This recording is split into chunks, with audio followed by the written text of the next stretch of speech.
துணை முதலமைச்சர் உண்டு, அது தலித்துகளுக்கான பொறுப்பு. தெலுங்கானாவிலே துணை முதலமைச்சர் பொறுப்பு உண்டு, அது தலித்துகளுக்கானது. கர்நாடகாவிலே அப்படி உண்டு.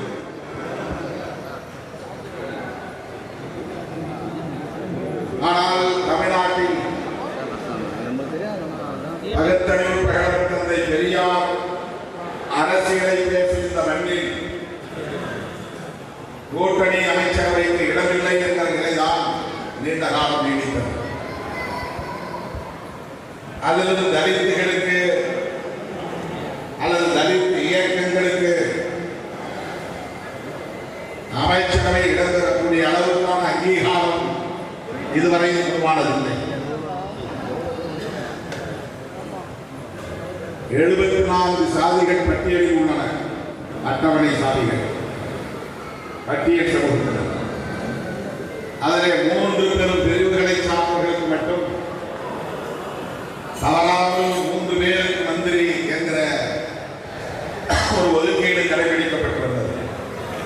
சில நேரங்களில் துணை சபாநாயகர் அல்லது சபாநாயகர் அந்த 3 மந்திரிகள் இல்லாமல் வழங்கப்பட்டிருக்கிறது. ஆனால் முதல் முறையாக இந்த ஒடுக்கப்பட்ட சமூகத்தில் இருந்து 8 பேர் அமைச்சர்களாக இருக்கிறார்கள். தமிழக அரசியல் வரலாற்றில் இது முதல் முறை என்பதை நாம் நினைவில் கொள்ள வேண்டும். ஒரு துணை சபாநாயகராக நியமிக்கப்பட்டிருப்பவர் ஒரு தலித் என்று அறிகிறது. அப்படி பார்த்தால் 9 பேர். அமைச்சர்களாக 8 பேர் இடம்பெற முடியும். அப்படி இடம்பெறுவதால் தமிழகத்தில் அதற்கு எதிரான கலகம் எதுவும் நிகழாது. மக்கள் அதை ஏற்றுக்கொள்கிறார்கள், அங்கீகரிக்கிறார்கள் என்பதை இந்த அரசு, தமிழக வெற்றி கழகத்தின் அரசு உறுதிப்படுத்தியிருக்கிறது. இதை சுட்டிக்காட்ட வேண்டியது இந்த களத்தில் நெடுங்காலமாக போராடி கொண்டிருக்கிற சிறுத்தைகளின் கடமை என்பதை இங்கே நாம் பதிவு செய்ய விரும்புகிறோம். 2015ஆம் ஆண்டு திராவிட முன்னேற்ற கழக கூட்டணியிலிருந்து நாம் வெளியேறும் நிலை உருவானது தோழமையோடுதான். திராவிட முன்னேற்ற கழக தலைவர் மு.க. ஸ்டாலின் அவர்கள் நம்முடைய கட்சியின் பொதுச் செயலாளர் ரவிக்குமார் அவர்களிடத்திலே சொன்னார் என்ற தகவலை எனக்கு அவர் சொன்னார். நாங்கள் விடுதலை சிறுத்தைகளின் மீது நல்ல மதிப்பு வைத்திருக்கிறோம். ஆகவே முன்கூட்டியே தோழமையோடு சொல்லுகிறோம். இந்த முறை திமுக தனித்து போட்டியிடப் போகிறது. எனவே இந்த அணியில் விடுதலை சிறுத்தைகள் மறு தேர்தலில் இடம் பெறுவதற்கான சூழல் இல்லை என்பதை அவர் முன்கூட்டியே சொன்னார், சொல்லி இருக்கிறார். அதன் அடிப்படையில் தான் நாம் திராவிட முன்னேற்ற கழக கூட்டணியில் இருந்து விலகி ஒரு புதிய அரசியலை முன்னெடுப்போம் என்று தமிழகத்தில் கூட்டணி ஆட்சி என்கிற ஒரு கருத்தை விதைத்தோம். அந்த பெயரில் ஒரு கருத்தரங்கத்தை 2015 நாம் நடத்தினோம். 11 ஆண்டுகளுக்கு முன்பு. அதன் பிறகு உருவானதுதான் மக்கள் நல கூட்டணி. திராவிட முன்னேற்ற கழக கூட்டணி ஆட்சியை கைப்பற்ற முடியாமல் போனது. அப்போது விடுதலை சிறுத்தைகள் மீதுதான் கடும் விமர்சனங்கள் வைக்கப்பட்டன. திருமாவளவன் தான் இந்த கூட்டணிக்கு எதிராக மக்கள் நல கூட்டணியை உருவாக்கி திமுகவை ஆட்சிக்கு வரவிடாமல் தடுத்து விட்டான் என்று பழி சுமத்தப்பட்டது. அது திமுக தொண்டர்களுக்கு தெரியாது, முன்னணி பொறுப்பாளர்களுக்கு தெரியாது. தோழமையோடு தான் நாங்கள் திமுக தலைமையின் கருத்துக்கு இணங்கி அந்த அணியில் இருந்து வெளியே வந்தோம் என்பது பலருக்கு தெரியாது. இது ஒரு வரலாறு. 1999 மூப்பனாரோடு நாங்கள் கூட்டணி அமைத்தோம். 2001 மூப்பனார் அதிமுகவோடு கூட்டணி அமைக்க விரும்பினார். அப்போது எங்களையும் அதிமுக கூட்டணிக்கு அழைத்துச் செல்ல வேண்டும் என்று விரும்பிய போது நாங்கள் தயங்கினோம். தனித்து போட்டியிடுவோம் என்று நாங்கள் முடிவெடுத்த போதுதான் திமுக தரப்பில் எங்களுக்கு அழைத்து வந்தது. கலந்து பேசி திமுக கூட்டணியிலே நாங்கள் சேர்ந்தோம். 4 ஆண்டுகள் இந்த கூட்டணியில் நாங்கள் இணைந்திருந்தோம். நாடாளுமன்ற தேர்தல் 2004ஆம் ஆண்டு வந்தபோது சிதம்பரம் தொகுதியில் மறுபடியும் போட்டியிட வேண்டும் என்கிற வேண்டுகோளை வைத்த நிலையில் அப்போது நமக்கு அந்த வாய்ப்பு மறுக்கப்பட்டது, பாமகவுக்கு ஒதுக்கப்பட்டது. இதுவும் ஒரு காரணம். இன்னும் சில நல்லிணக்கமாக இயங்க முடியாத சூழல்கள் ஒரு காரணம். நான் பதவி விலகினேன். சட்டமன்ற உறுப்பினர் பதவியை ராஜினாமா செய்துவிட்டு தனித்து இயங்கினோம். 1.5 ஆண்டுகள். 2006ஆம் ஆண்டு பொதுத் தேர்தல் வந்தபோது மருத்துவர் ராமதாஸ் அவர்கள் திமுக கூட்டணியில் திருமாவளவனுக்கு இடம் கொடுக்க வேண்டும் என்று பேசினார். செல்லும் இடமெல்லாம் இந்த வேண்டுகோளை வைத்தார். வெளிப்படையாக அப்போது முத்தமிழறிஞர் இளைஞர் விடுதலை சிறுத்தைகள் கட்சிக்கு திமுக கூட்டணியில் இடமில்லை, ஏற்கனவே நிறைய கட்சிகள் சேர்த்துவிட்டன, தொகுதி ஒதுக்கீடுகளால் இயலாது, வேண்டுமானால் பாமகவுக்கு ஒதுக்குகிற தொகுதிகளில் பாமக விடுதலை சிறுத்தைகளுக்கு பிரித்து கொடுத்தால் எங்களுக்கு ஒன்றும் பிரச்சனை இல்லை என்று சொல்லும் நிலை இருந்தது. ஆகவே 2006 திமுக கூட்டணியில் இணைய முடியாமல் போனது. நாங்கள் அதிமுக கூட்டணியில் இடம்பெற்றோம். 6 மாவட்டங்களில் உள்ளாட்சி தேர்தல் வந்தது. அதிமுகவோடு தொகுதி பங்கீட்டில் சிக்கல் எழுந்தது. அதனால் நாங்கள் வெளியேறும் நிலை உருவானது. அப்போது திமுக 96 இடங்களில் வெற்றி பெற்று ஆட்சி அமைத்தது. அப்போதுதான் ஜெயலலிதா அம்மையார் திமுக அரசை மைனாரிட்டி அரசு என்று 5 ஆண்டுகள் தொடர்ந்து பேசி வந்தார். அந்த நேரத்தில் நாங்கள் பெற்றிருந்த இடங்கள் 2 இடங்கள் தான். 2006ஆம் ஆண்டு அதிமுக கூட்டணியில் இடம்பெற்று நாங்கள் பெற்ற வெற்றி காட்டுமன்னார்குடியில், திட்டக்குடியில், கடலூர் மாவட்டத்தில் அதிமுக அணியில் இருந்து வெற்றி பெற்றோம். உள்ளாட்சி தேர்தலில் ஏற்பட்ட சிறிய முரண் நாங்கள் வெளியே வந்தபோது ஜெயலலிதா அம்மையார் சொன்னார், தம்பி திருமாவளவன் அரசியலில் அவசரப்படக்கூடாது, எங்கிருந்தாலும் வாழ்க என்று சொன்னார். அவர் கடுமையாக எங்களை யோசிப்பார் என்று பலரும் எதிர்பார்த்திருந்த வேளையில் மிகுந்த பெருந்தன்மையோடு ஜெயலலிதா அம்மையார் சொன்னார், தம்பி என்று என்னை விழித்ததோடு மட்டுமில்லாமல் அரசியலில் அவசரப்படக்கூடாது என்ற அறிவுரை, எங்கிருந்தாலும் வாழ்க்கை என்று வாழ்த்தினார். அதிமுக கூட்டணியில் நாங்கள் வெற்றி பெற்று அந்த 2 எம்எல்ஏக்கள் திமுக அரசு தொடர்ந்து நடைபெறுவதற்கு ஆதரவு நல்கிறோம். இது வரலாறு. விடுதலை சிறுத்தைகள் கட்சி அன்றைக்கு பெற்ற வெற்றி 2 இடங்களில் தான். பெற்றிருந்த உறுப்பினர் 2 உறுப்பினர் தான். அதிமுக கூட்டணியில் பெற்ற வெற்றி அது. ஆனாலும் தவிர்க்க முடியாத காரணங்களால் அந்த அணியை விட்டு நாங்கள் வெளியே வந்த போது திமுக அரசு நீடிப்பதற்கு 5 ஆண்டு காலம் ஆதரவு நல்கிய கட்சி விடுதலை சிறுத்தைகள் கட்சி. 2006 உள்ளாட்சி தேர்தலில் இருந்து 2009 நாடாளுமன்ற பொதுத் தேர்தல், 2011 சட்டப்பேரவை பொதுத் தேர்தல், 2014 நாடாளுமன்ற பொதுத் தேர்தல் என்று தொடர்ந்து திமுகவோடு பயணிக்கும் எந்த எதிர்பார்ப்பும் இல்லாமல் நல்லிணக்கத்தோடு கொள்கையின் அடிப்படையில் நாம் இயங்குகிறோம் என்கிற நம்பிக்கையோடு பயணிக்கிறோம். 2015 அண்ணன் ஸ்டாலின் அவர்கள் சொன்னதால் நாங்கள் வெளியே வந்தோம்.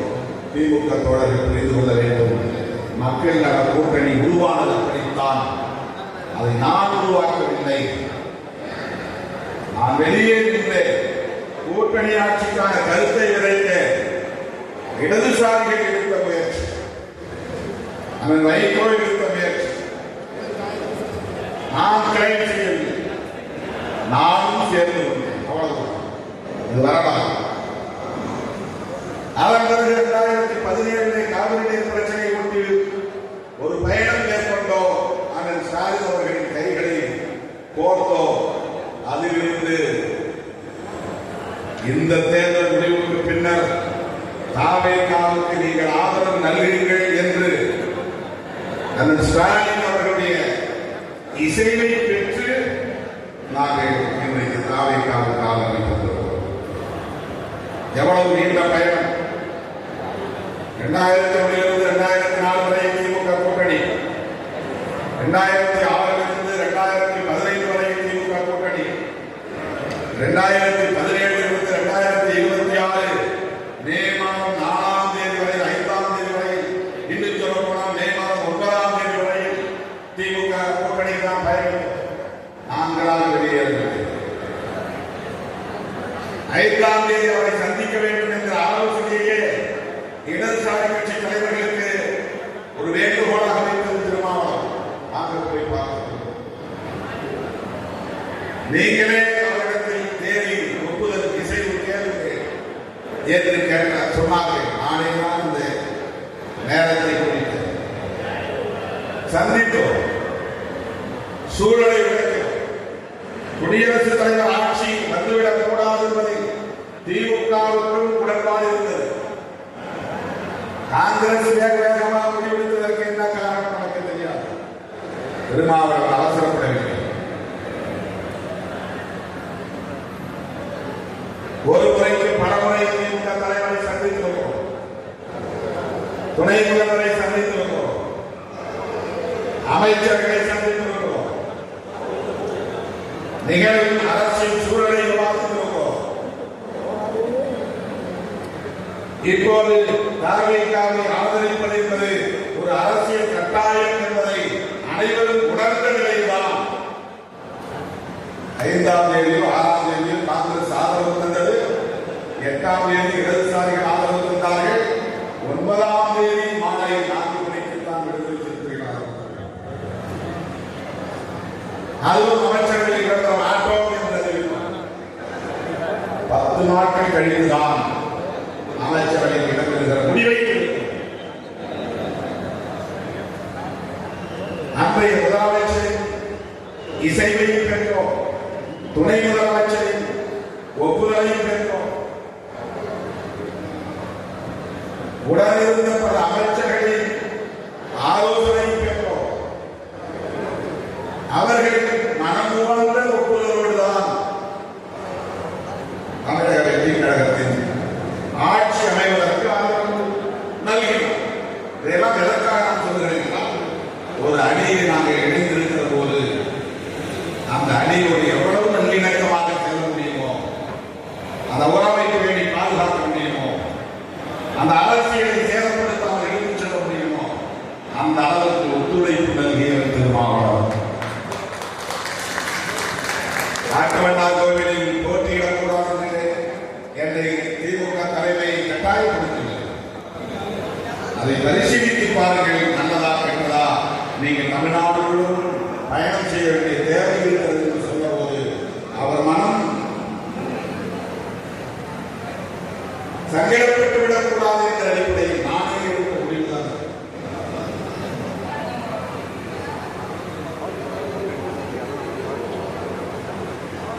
பிரேமலதா அவர்கள் திமுக கூட்டணியில் இணைந்த பிறகு தொகுதி பங்கீட்டு நெருக்கடி ஏற்பட்ட போது நாமும் ஒரு நெருக்கடியை கொடுக்கக்கூடாது என்று நானே எடுத்த முடிவுதான் 8 தொகுதிகள். நேரம் பேச வேண்டாம். கூட்டணியை வலிமைப்படுத்துவதற்கு நீங்கள் தேமுதிகவை அழைத்து வந்திருக்கிறீர்கள். என்ன தொகுதி என்பதை முடியாது. ஆனால் நாங்களும் சேர்ந்து உங்களுக்கு நெருக்கடி தர விரும்பவில்லை. எனவே 8 தொகுதிகள் வந்தால் போதும் என்று நான் கேட்டேன். உடனே அவர் திமுக தலைவர் அன்றைய முதல்வர் ஒப்புக்கொண்டார். ஒப்பந்தம் நோபாகை பேரரசைகளை இருவரையும் அப்படி நல்லிணக்கமாக செயல்பட வேண்டும் என்பதை தவிர ஒன்றும் கிடையாது. தேர்தலுக்கு முன்பும் திமுக கூட்டணியில் இருந்ததற்காக சமூக ஊடகங்களில் நம்மை கேவலமாக, இழிவாக, கொச்சையாக விமர்சனம் செய்தார். இன்றைக்கு தேர்தல் முடிவுகளுக்கு பிறகு யாரும் எதிர்பார்க்கவில்லை. ஜல்லிக்கட்டு போராட்டத்தை யாராவது தொடங்கி வைத்தாங்க? எந்த அமைப்பாவது அதை உரிமை கோர முடியுமா? எந்த ஒரு தலைவரால் நான் தான் இதை முன்னின்று நடத்தினேன் என்று சொல்ல முடியுமா? தன்னிறைவாக மக்கள் போராட்டமாக முடிந்தது. நேபாளில் நடந்த புரட்சி அப்படித்தான், இலங்கையில் நடந்த மாற்றம் அப்படித்தான், தமிழ்நாட்டிலே டெல்லியில் நடந்த மாற்றம் அப்படித்தான், பஞ்சாபில் நடந்த மாற்றம் அப்படித்தான். இன்றைக்கு தமிழகத்திலும் அப்படி ஒரு மாற்றம் நிகழ்ந்திருக்கிறது. இது யாரும் எதிர்பார்க்கவில்லை. காலம் நம்மை நிர்பந்திக்கிறது.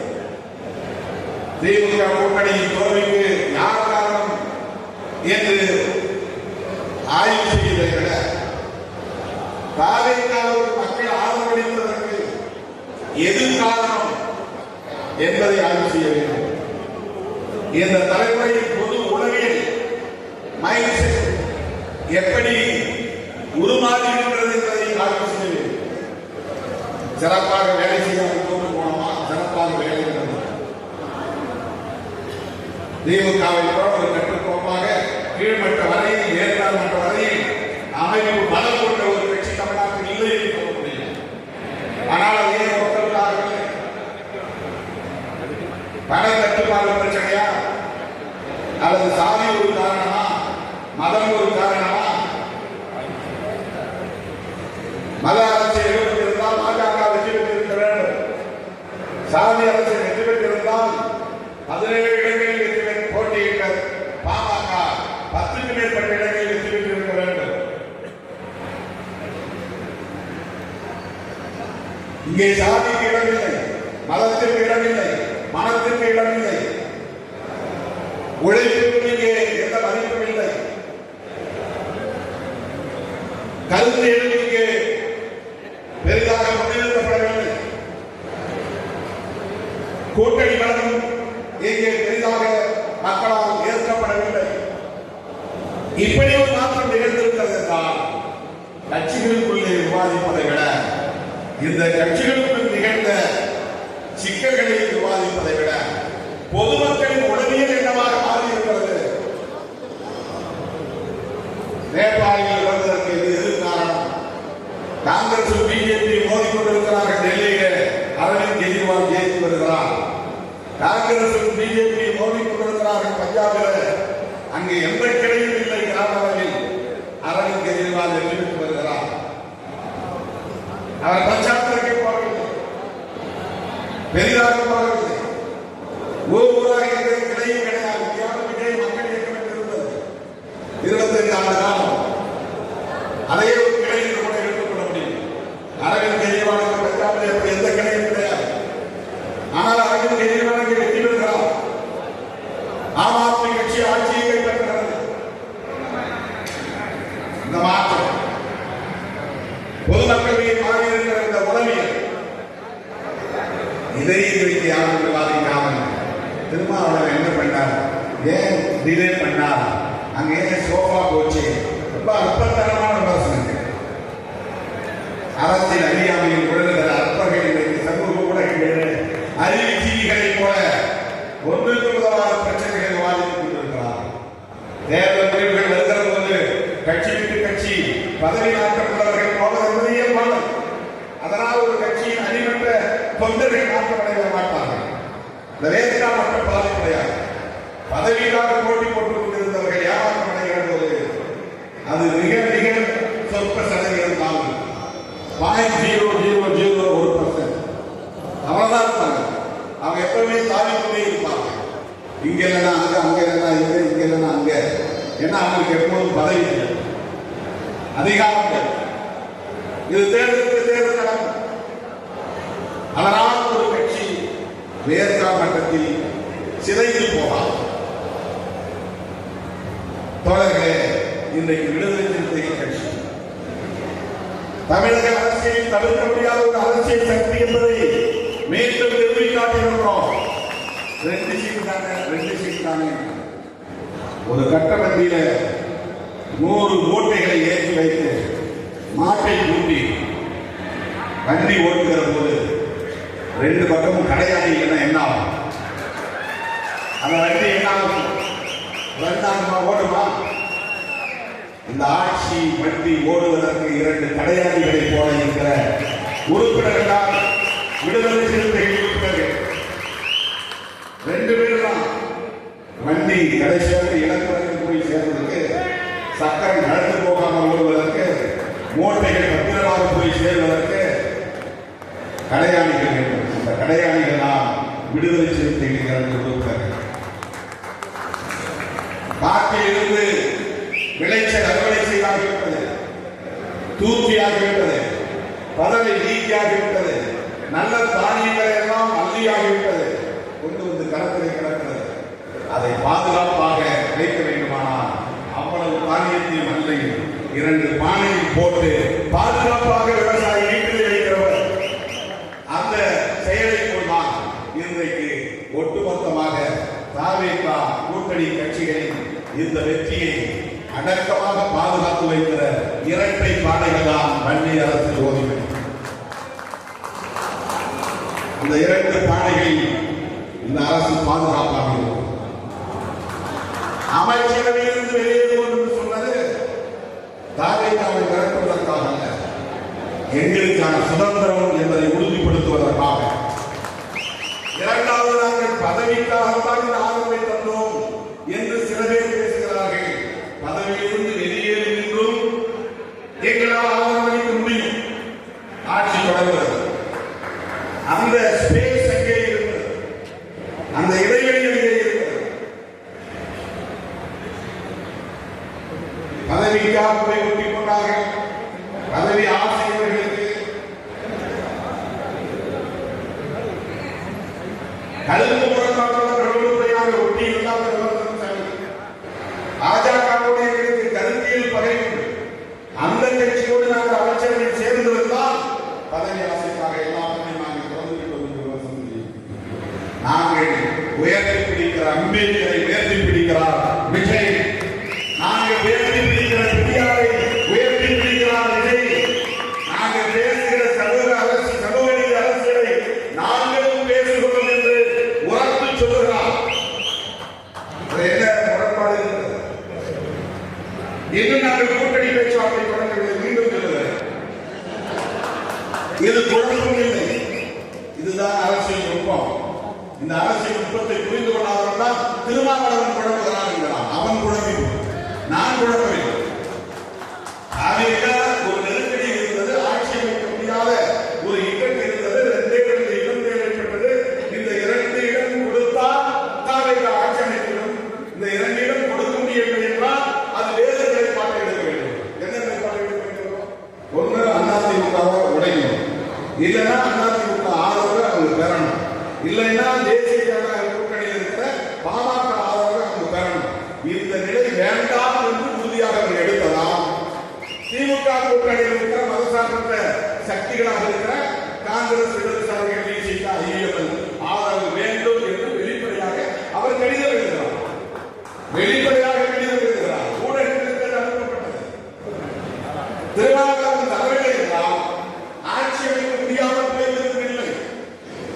ரெடியா நாங்க பாமக உள்ள நாங்க வரலாம், நான் எம்எல்ஏ ரெடியா இருக்க.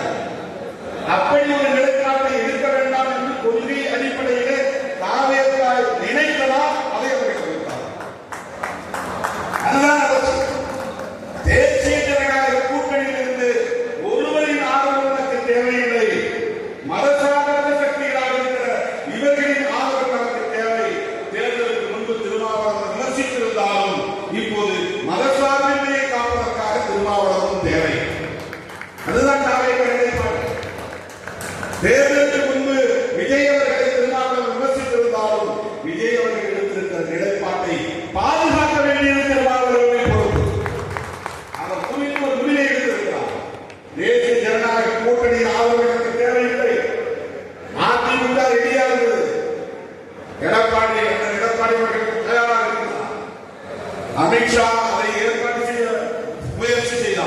இதெல்லாம் பலருக்கு தெரியாது. கொஞ்சம் இவர்கள் விலகி, அதாவது தேசிய ஜனநாயக முன்னணியோடு போக வேண்டும் என்று எண்ணி இருந்தால் ஒரே நாள் முடிவாகி, ஒரே நாள் 4ஆம் தேதி முடிவாகி. ஆனால் ஒரு துணிச்சலான முடிவு, தேசிய ஜனநாயக முன்னணியில் ஆதரவு தேவையில்லை என்ற முடிவு. அந்த இடத்தில் தான் இந்த 2 இடங்களுக்கான முக்கியத்துவம் உருவாகிறது. அப்போது ஆட்சி அமைக்க ஆதரவு இனி எங்களெல்லாம் ஒரு கூட்டணியை அமைப்பதற்கு விஜயவர்கள் விரும்புகிறாரா? அப்படி விரும்பினால் அவர் அழைத்து பேசுவாரா என்ற கேள்வி இருக்கிறது. அதனால்தான் சொன்னேன், அமைச்சரவையில் நாங்கள் வெளியே இருக்கிறோம், வெளியேற முடியும். ஆனால் இன்றைக்கு ஆதரவை நம்பி இருக்கிறோம். உடனே அறிவிச்சிகள் எல்லாம் திருநாளம் போடக்கூடாது. நாங்கள் வெளியே just to be extended as support to form the government. அவ்வளவுதான். அரசு அமைப்பதற்காக ஏன்னா அவங்க எங்களோட பிரச்சனை, நாங்கள் அவங்களோட பிரச்சனை. இந்த விளக்கத்தை எல்லாம் நான் யாருக்கும் சொல்லுகிறேன் என்று என்ன வேண்டாம். என் உயிரின் உயிரான விடுதலை சிறுத்தைகளை நீங்கள் தெரிவிக்க வேண்டும். ஏன்னா கண்டன சோசியல் மீடியாவில் எழுதுல நீங்களும் படிச்சுட்டு உங்களுக்கு ஒரு குழப்பம் வந்துடக்கூடாது. ஏன்னா அவங்க குழப்பம் தான் நீங்க முயற்சிக்கிறாங்க. அதாவது திமுக எவ்வளவு இடங்களை இழந்திருக்கிறது, அதிமுக எவ்வளவு வாக்கு சதவீதத்தை பறிகொடுத்திருக்கிறது, பாஜக எவ்வளவு 30% வாக்குகளை பறிகொடுத்திருக்கிறது, நாம் தமிழர் 4% வாக்குகளை 50% 50% வாங்கின வாக்குல வந்து அவங்க பறிகொடுத்திருக்கிறாங்க. இதையெல்லாம் பேசாமல் விடுதலை சிறுத்தைகள் ஒண்ணுமில்லை. ஏன்னா எப்படி இங்கே அரசியல் நடந்தாலும் சிறுத்தைகள் மையமாக இருக்கிறார்கள், சென்ட்ரிக்கல் போர்ஸாக இருக்கிறார்கள், சென்ட்ரிக் போர்ஸ் மைய சக்தியாக இருக்கிறார்கள். எனவே சிறுத்தைகளை பலவீனப்படுத்த வேண்டும் என்று கங்கணம் கொண்டு செயல்படுகிறார்கள். அதற்கு சிறுத்தைக்கு இடம் கொடுப்போமா?